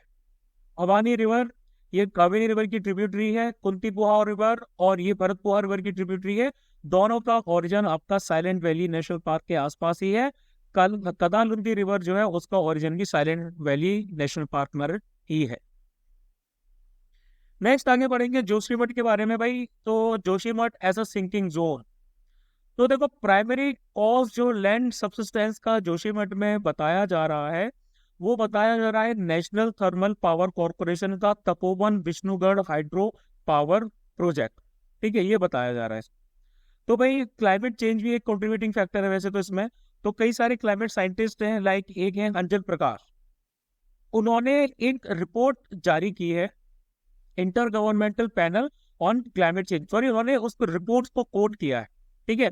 उस रिपोर्ट का नाम है inter governmental panel on climate change. और उन्होंने कहा कि ये जो प्रोजेक्ट है, इस प्रोजेक्ट की वजह से यहाँ पर लैंड जो है वो अब तक खसक रहा है। ठीक है। तो उन्होंने बोला कि जो हिमालयन इकोसिस्टम है वो बहुत ज्यादा फ्रेजाइल है, बहुत वीक है ना। तो इसकी वजह से उस पर बहुत केयरफुली ट्रैक करने की जरूरत है। उन्होंने ये भी बोला कि भाई क्लाइमेट चेंज भी मतलब कि एक इंपॉर्टेंट फैक्टर है। ठीक है। तो जोशीमठ आपका कहाँ पर सिचुएटेड है? जोशीमठ आपका मिडिल स्लोप्स ऑफ हिल पे सिचुएटेड है, जहां पर एक तरफ कर्मानासा और खकनाला स्ट्रीम से वेस्ट में और ईस्ट में, धौलीगंगा और अलकनंदा रिवर जो है उनकी वो साउथ और नॉर्थ पर है। इसी के साथ साथ यहाँ पर भाई क्या बोलते हैं, एक फॉल्ट लाइन पे भी बैठा है ये जोशीमठ, है ना। फॉल्ट लाइन आपको पता है, जब दो टेक्टोनिक प्लेट्स का मूवमेंट होता है, एक दूसरे से दूर जाती हैं, तो भाई ऐसे फॉल्ट लाइंस बना देती है। ठीक है। पास में आती है तो भी अलग तरह के आपके कंस्ट्रक्शंस होते हैं। तो भाई फॉल्ट लाइन जिसको वैकृत थ्रस्ट कहा गया है उस पर है, और उसी के साथ साथ मेन सेंट्रल थ्रस्ट और पंडिकेश्वर थ्रस्ट के पास में ही है, जिसकी वजह से टेक्टोनिक एक्टिविटीज यहाँ पर होती रहती हैं, और ये बहुत हाईली वनरेबल है टेक्टोनिक एक्टिविटीज के लिए। नेक्स्ट कौन कौन से और कंस्ट्रक्शन प्रोजेक्ट जो आपके जोशीमठ के पास में हो रहे हैं? तो Tapovan Vishnugarh hydro electric project हो रहा है भाई, 520 मेगावाट का run of the river project है जो धौलीगंगा रिवर पर बनाया जा रहा है। बॉर्डर रोड ऑर्गेनाइजेशन का हेलांग मारवाड़ी बाईपास प्रोजेक्ट है, 6 किलोमीटर लंबा बाईपास कंस्ट्रक्शन है हेलांग से जोशीमठ के लिए। ठीक है। जिससे बद्रीनाथ जाने का रास्ता कम हो जाएगा। बद्रीनाथ हाईवे चारधाम प्रोजेक्ट के अंडर में बनाया जा रहा है। चारधाम रेलवे और टनल प्रोजेक्ट भी जो है 125 kilometre Rishikesh Karnaprayag railway line जो है उत्तराखंड में ये बनाई जा रही है, जिसमें 17 टनल्स होंगी, एस्केप और मेन टनल होगी, पैलेसलेस ट्रैक्स होंगे और 35 ब्रिजेस होंगे। नेक्स्ट बात करेंगे व्हाइट टफ्टेड रॉयल बटरफ्लाई की। रेयर बटरफ्लाई है जो आपके केरला में कलियाद नाम की जगह पर स्पॉट की गई। इससे पहले इसको अगस्त्याकूडम और शेंडरले वाइल्ड लाइफ सेंचुरी में भी स्पॉट किया गया था। Schedule 2 of the wild life protection act 1972 के अंडर में इसको प्रोटेक्शन दे रखी है। Butterflies along with moths and skippers, ये आपकी लेपिडोप्टेरा जो आपका ऑर्डर होता है, इंसेक्ट ऑर्डर होता है, उसको बिलोंग करती है। तो लेपिडोप्टेरन जो लाइफ साइकिल होती है उसमें 4 स्टेजेस होती है। सबसे पहले एग फॉर्मेशन होता है, फिर लार्वा यानी कि कैटरपिलर बनता है, फिर आपका पीपा यानी कि क्राइसेलिस बनता है, और उसके बाद एडल्ट यानी कि इमेगो बनता है। नेक्स्ट बात करते हैं ग्रेटर स्कॉप की। ग्रेटर स्कॉप जो है ये रेयर स्पीसीज है डक की। इसको लोकली सडक मैन नाम से जाना जाता है। रिसेंटली इसको लोकटक लेक मणिपुर में तकरीबन 90 ईयर्स के गैप के बाद स्पॉट किया गया। लोकटक लेक आपका कैफू लमजाओ नेशनल पार्क और संगई द डांसिंग बेयर के लिए भी जाना जाता है। ठीक है, एक और चीज के लिए जाना जाता है, क्रिकेट के सौरव सिंह शेखावत के लिए। ठीक है, तो ग्रेटर स्कॉप एक माइग्रेटरी वर्ड है जो आर्कटिक और सब आर्कटिक रीजन्स में पाया जाता है, और कोस्टल टुंड्रा हेविलेट्स यानी कि जो आपके आर्कटिक और अंटार्कटिक वाले रीजन है, वहाँ पर फ्रोजन जो एरियाज हैं वहाँ के कोस्टल एरियाज में पाया जाता है। ठीक है, फैमिली ऑफ एनाटिडाई को बिलोंग करता है, IUCN स्टेटस का है लीस्ट कंसर्न, मतलब किसी को फिक्र ही नहीं है। चलिए नेक्स्ट आ रहा है भाई हीट डोम। हीट डोम क्या होता है? हीट डोम आपका एक एरिया होता है हाई प्रेशर का। ठीक है, एक हाई प्रेशर वाला एरिया होता है, उसको हम बोलते हैं हीट डोम। ये क्या करता है? ये वार्म एयर को एक स्पेसिफिक रीजन के लिए, क्या एक स्पेसिफिक रीजन में कुछ टाइम के लिए वार्म एयर को ट्रैप कर लेता है एक्सटेंडेड पीरियड ऑफ टाइम के लिए। जैसे कि भाई हम कोई प्लेट होती है ना, उस प्लेट के ऊपर हमने कुछ गर्म खाना रख दिया, ऊपर से ढक्कन रख दिया, तो वैसा ही आपका हीट डोम काम करता है। ठीक है, मतलब जितना ज्यादा इसके अंदर एयर ट्रैप्ड रहेगी उतना ज्यादा ही क्या होगा, सन और ज्यादा सनलाइट भेज भेज के इसको गर्म करता रहेगा, जिसकी वजह से इस पूरे एरिया में और ज्यादा गर्मी बढ़ती जाएगी। हीट डोम कुछ दिनों के लिए भी हो सकता है, कुछ हफ्तों के लिए भी हो सकता है, और कई बार क्या होता है एक महीने भर के लिए भी चल जाता है। तो जब हाई प्रेशर फोर्सेस अब इस एयर की होती है, जब नीचे की तरफ दबने लगती है तो ये कंप्रेस होने लगता है, तो और ज्यादा ये गर्म धीरे धीरे होने लगता है। ठीक है, तो मतलब एयर नीचे आती जा रही है और ये और ज्यादा गर्म होता जा रहा है। ठीक है, और हवा जो है वो आपकी ड्राई होती जा रही है, जिसकी वजह से इस एरिया का टेम्परेचर और बढ़ता जाता है। नेक्स्ट बात करेंगे what is pineapple express phenomena. तो भाई पाइनएप्पल एक्सप्रेस बेसिकली एक एटमॉस्फेरिक फिनोमेना है जिसको एटमॉस्फेरिक रिवर्स के नाम से जाना जाता है। ठीक है, एटमॉस्फेरिक रिवर्स क्या होती है भाई? एटमॉस्फेरिक रिवर्स आपकी रिवर्स इन द स्काई होती है। ठीक है, नेशनल ओशन और एटमॉस्फेरिक एडमिनिस्ट्रेशन के हिसाब से लॉन्ग नैरो रीजन्स होते हैं ये आपके एटमॉस्फेयर में। ठीक है, लॉन्ग नैरो रीजन्स होते हैं एटमॉस्फेयर में जो वाटर वेपर को ट्रॉपिकल एरिया से दूर की तरफ के ले जाती हैं, कैरी करके ले जाती है। ये अपने साथ बहुत सारा मॉइस्चर यानी कि वाटर वेपर कैरी करके ले जाती हैं। ठीक है, और ये जनरली आपका जो मिसिसिपी रिवर है आपकी USA में है ना, उसके वॉल्यूम से भी ज्यादा पानी जो है वो आपका मैक्सिको की तरफ, गल्फ ऑफ मैक्सिको की तरफ ले जाते हैं। ठीक है, तो ये भाई हमारा पाइनएप्पल एक्सप्रेस का फिनोमेना था।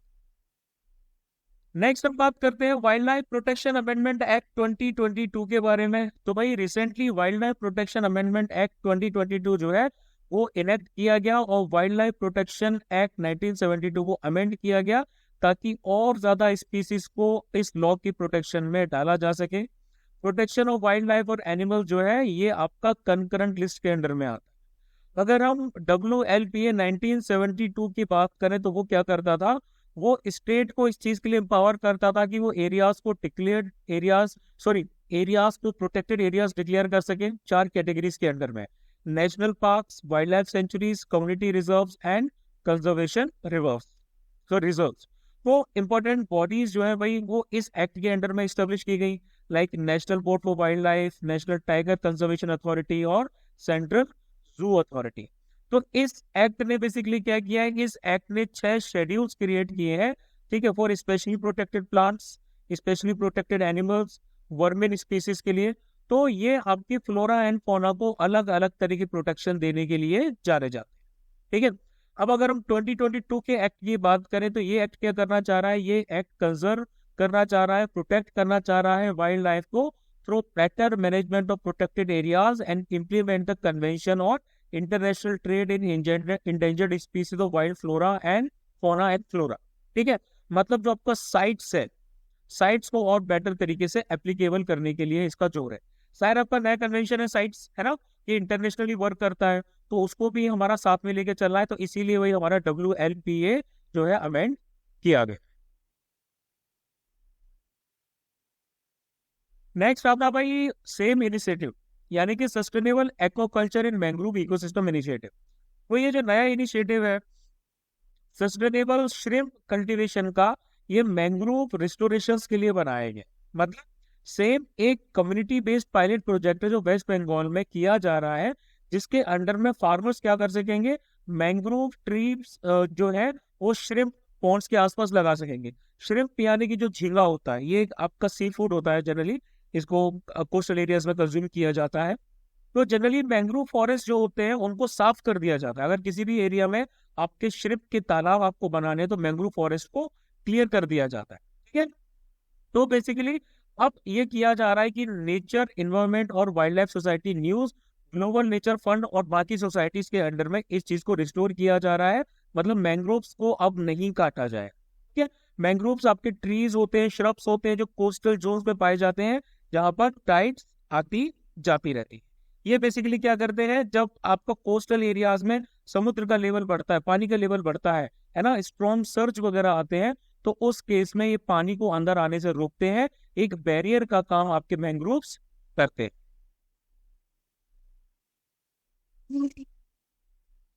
नेक्स्ट, नीला कुरिंजी यानी कि स्ट्रोबाइफेरस कॉन्थियाना।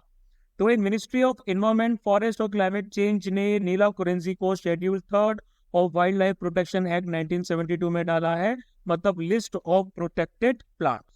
अगर हम नीला कुरिंजी की बात करें तो ये एक श्रब है। ठीक है, ये कहाँ पाई जाती है, ये शोला फॉरेस्ट में पाई जाती है, वेस्टर्न घाट्स में। ठीक है, ये फ्लावर्स आपके 12 साल में एक बार ब्लूम करते हैं। इनका नाम उस एरिया की कुंथी रिवर के ऊपर रखा गया है, जो केरला की साइलेंट वैली नेशनल पार्क में से फ्लो करती है, जहां पर ये प्लांट आपका बहुत ज्यादा अकर होता है। ठीक है, वहीं पर ये खिलता है। तो इराई, सॉरी, इसका नाम मैंने अभी आपको थोड़ी देर पहले बताया था, इराविकुलम जो नेशनल पार्क है, जो मुन्नार के पास में लोकेटेड है, यहाँ पर भाई कुरिंजी जो है काफी ज्यादा पाया जाता है। ब्लू कलर जो कुरिंजी का है, जो नीला कलर है, इसी की वजह से यहाँ की जो हिल्स हैं उनको नीलगिरी नाम दिया गया, यानी कि ब्लू माउंटेन। नेक्स्ट बात करते हैं डार्क स्काई रिजर्व की। तो भाई कर्नाटक के कोडागु डिस्ट्रिक्ट में है ना, कोडागु जो भाई हमारी डिस्ट्रिक्ट है, यहाँ पे एक जगह है, उसका नाम है ताल कावेरी। ये साउथ इंडिया का हानले के तौर पे इमर्ज होके सामने आया है ना। अब भाई हानले क्या है, हानले आपका लद्दाख में एक जगह है, ठीक है, जो इंडिया का फर्स्ट डार्क स्काई रिजर्व है। डार्क स्काई रिजर्व एक ऐसी डिजिग्नेशन, एक ऐसे पब्लिक या प्राइवेट लैंड को दी जाती है जहां पर आप आराम से तारों को देख सकते हैं। एक ऐसा नॉक्चुरल जो इन्वायरमेंट है, यानी कि रात वाला इन्वायरमेंट क्रिएट हो सकता है, जिसमें क्या होता है, जो आपका specifically scientific, natural, educational, cultural, heritage और पब्लिक इंजॉयमेंट के लिए डेवलप किया जाता है। डार्क स्काई की लोकेशन बेसिकली इस चीज पे डिपेंड करती है कि वहां पर लाइट पॉल्यूशन कितना है, और लाइट पॉल्यूशन को आपका बोटल स्केल जो होती है उस पर मेजर किया जाता है। अगर यहाँ पर लाइट पॉल्यूशन ज्यादा होगा तो आकाश की जो एक्टिविटीज है, जो आपके स्टार्स वगैरह है, वो आपको ज्यादा क्लियरली विजिबल नहीं होंगी। कम से कम लाइट पॉल्यूशन होगा तो आपको ये सब काफी अच्छे से विजिबल होंगे, है ना। आप अभी पहाड़ों की तरफ चले जाइए तो आपको अच्छे खासे तारे दिखाई देंगे, लेकिन यहाँ पर अगर आप दिल्ली एनसीआर या किसी मेट्रो सिटी में बैठे हैं मेरी तरह, तो फिर आपको ये सब नहीं दिखाई देंगे। नेक्स्ट हम बात करते हैं कुछ लेक्स की, लाइक लेक विक्टोरिया, जिसको विक्टोरिया न्यांजा भी कहा जाता है। तो भाई दिल्ली की एक non profit centre for science और एनवायरमेंट है, उसने क्या किया है, उन्होंने एक रिपोर्ट रिलीज की है लेक विक्टोरिया की क्वालिटी, वाटर क्वालिटी को लेके, जो आपका तंजानिया में है। ठीक है, लेक विक्टोरिया आपका तंजानिया में लाई करता है, लार्जेस्ट लेक है अफ्रीका का, और नाइल रिवर का चीफ क्या है, यहाँ के चीफ रिजर्वायर है। ठीक है, ये 3 कंट्रीज बेसिकली इसको शेयर करती है, तंजानिया में ज्यादा पड़ता है ये, बाकी इसके अलावा युगांडा और केन्या में भी आपका जो है वो लाई करता है। ठीक है, फ्रेश वाटर लेक्स की अगर हम बात करें वर्ल्ड में, तो इस लेक के बाद में भाई आपका लेक सुपीरियर, इस लेक से पहले आपका लेक सुपीरियर आता है, नाम भी उसका सुपीरियर है। तो लेक सुपीरियर जो है भाई हमारा नॉर्थ अमेरिका में पड़ता है, ये सबसे टॉप मोस्ट नंबर पे आता है, सबसे बड़ा। नेक्स्ट आता है भाई हमारा लेक चैड। एक रिपोर्ट जो है क्लाइमेट चेंज को लेके उसमें आई है कि भाई लेक चैड का जो बेसिन है उस पर काफी ज्यादा कन्फ्लिक्ट्स हो रहे हैं उसके पानी के राइट्स को लेके, है ना। तो ये भी एक फ्रेश वाटर लेक है जो आपका सहेलियन जोन में पड़ता है।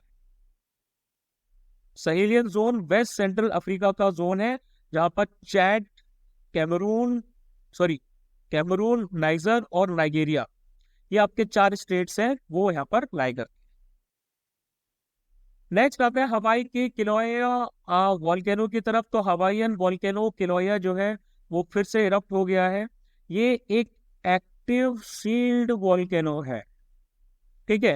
एक्टिव शील्ड वॉल्केनो की कैटेगरी में आता है। इसका जो मैग्मा है वो लो विस्कोसिटी वाला है। मेरे प्रोनाउंसिएशन को क्या हो जाता है, लो विस्कोसिटी वाला है, ठीक है। यानी कि उसकी स्टीपनेस जो है वो काफी कम है। ये हवाईयन आइलैंड पे लाई करता है।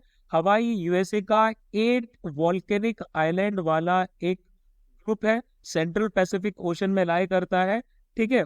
और वॉल्केनोज आपके जो है वो हवाई आइलैंड का तकरीबन 51% लैंड मास बनाते हैं। सेकेंड लास्ट आते हैं भाई हमारी नेचर रिस्क प्रोफाइल यानी कि एनआरपी। तो यूएन इन्वायरमेंट प्रोग्राम यूएनईपी और एसएनपी ग्लोबल ने नेचर रिस्क प्रोफाइल को लॉन्च किया है। एनआरपी का बेसिकली एम है कि फाइनेंशियल सेक्टर को इनेबल करना to measure and address nature related risk by providing scientifically robust and actionable analytics on nature impacts and dependencies. इसकी जो मेथोडोलॉजी है वो Kunming Montreal global biodiversity framework GVF के ऊपर बेस्ड है। सबसे लास्ट में new plateau type discovered from Maharashtra. तो भाई एक रेयर लो एल्टीट्यूड का प्लेटू जो है, ठीक है, बसाल्ट प्लेटू बेसिकली, यानी कि वोल्केनिक ओरिजिन का जो प्लेटू है वो आपका पाया गया है थाने रीजन ऑफ महाराष्ट्र में, वेस्टर्न घाट्स में, ठीक है। ग्लोबल बायोडाइवर्सिटी हॉटस्पॉट है, यूनेस्को वर्ल्ड हेरिटेज साइट भी है ये। तो ये 4th प्लेट्यू है जो इस रीजन में आइडेंटिफाई किया गया है। इसके अलावा पहले भी 3 आपके जो प्लेट्यू जो है वो लेटेराइट ओरिजिन के हैं, उनको भी आइडेंटिफाई किया गया था, वो लो एल्टीट्यूड वाले थे, ठीक है। ठीक है, तो यहाँ पर आपकी 76 स्पीसीज ऑफ प्लांट्स और श्रब्स जो है वो 24 डिफरेंट फैमिलीज से आइडेंटिफाई की गई हैं। यहाँ की जो प्लेट्यू है ये वेस्टर्न घाट, मतलब वेस्टर्न घाट्स में बेसिकली आपको हिल्स और प्लेट्यूज ही दिखाई देंगे, ठीक है। यहाँ का जो वेजिटेशन है वो रॉकी आउटक्रॉप टाइप का है, यानी कि पत्थर है और उसके ऊपर घास वगैरह है वो आपको ज्यादा दिखाई देगी, ठीक है। तो भाई यहाँ पे हमारा जो है जनवरी 2023 के करंट अफेयर्स खत्म होते हैं, ठीक।